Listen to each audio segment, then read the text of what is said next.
we recently looked at what's the best number to keep water in. But what about to keep water out and use it as a submarine? It definitely wouldn't be one, which fails the most important requirement of a submarine and doesn't even try to keep you dry. The moment this thing touches the ocean, water starts rushing in violently. That's mainly down to it having no sealed section. I imagine in boardrooms wherever they make submarines, they write a list of things their submersible vehicle should have. And I guarantee you the first point before cup holders is a hermetically sealed section. You wouldn't even have time to panic. 1 second you're lowering it into the water and the next you're completely submerged wondering why anyone thought this was worth testing. The one is a reminder that underwater vehicles need functional closed walls. Number 9. 7. The 7 looks slightly more promising at first, which makes the disappointment hit harder. I'm going to let you choose where to sit. Up on the horizontal part or on the sloped section. Spoiler alert, there is no correct answer, I just want to see which dumb option you choose. Oh, okay, you've chosen the top part. Interesting choice, let's see how it plays out. Okay, bring it in, let's pour the water on top, yeah, what a surprise. What's happening there is you're doing something known in technical jargon as drowning like a complete idiot. Because immediately and from everywhere water fills these spaces without resistance. The sides don't help at all. And before you know it, you're sitting in a bathtub that's sinking. There's no pressure resistance, it just lets the water do what it does. The 7 doesn't protect you from the ocean even minimally. Number 8. 2. Okay, it's getting marginally better. And I do mean absolutely marginally. If you flip the 2 upside down and walk into the water with it over your head, you've entered full Pirates of the Caribbean territory. I don't know if you've seen the film, but this is the improvised submarine method they used. In theory, you can trap some air inside and march into the ocean, staying dry on your upper half. I mean, if Captain Jack Sparrow can do it, then why can't I? Jokes aside, this is one of the dumbest because it's completely unrealistic and only works if you're operating under Hollywood movie logic. In the film, that was the thing that made me lose my sense of immersion. Not the ghost pirates or the senseless curse. No, it was the unrealistic boat physics. For most people, this is just a slow way to get wet while pretending you had a plan. Number 7. 4. The 4 is the first number that actually gives you a functional dry space. It's not big, but it counts as progress. The enclosed triangular section keeps water out, which already puts it ahead of previous entries. Stick a couple of propellers at the base of the 4 and you've got something that can move underwater. Although the problem is interior space, or rather the lack thereof. Cabin space is extremely limited and claustrophobic. It wasn't built with human anatomy in mind. I would say there's a good chance you're going to become very well acquainted with your knees.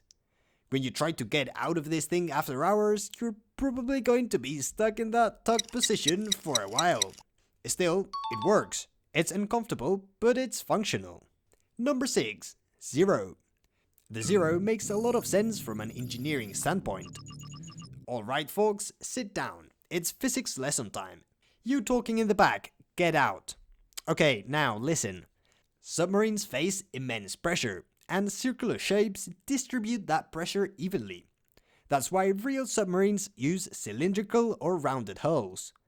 The 0 can handle being deep underwater without collapsing. It's perfect for slow exploration, especially for filming marine life cruising along the ocean floor. You might have seen a David Attenborough documentary filmed on one of these. But like all numbers that weren't designed to be submarines, there's a big catch. One word, movement. Because of its spherical shape, it doesn't slice through water well.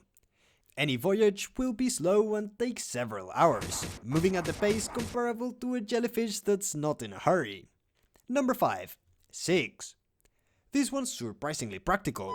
You get decent interior space and, most importantly, a flat section that makes a huge difference when you're placing equipment like navigation systems or seats or what else goes in a submarine, a coffee maker? I don't know.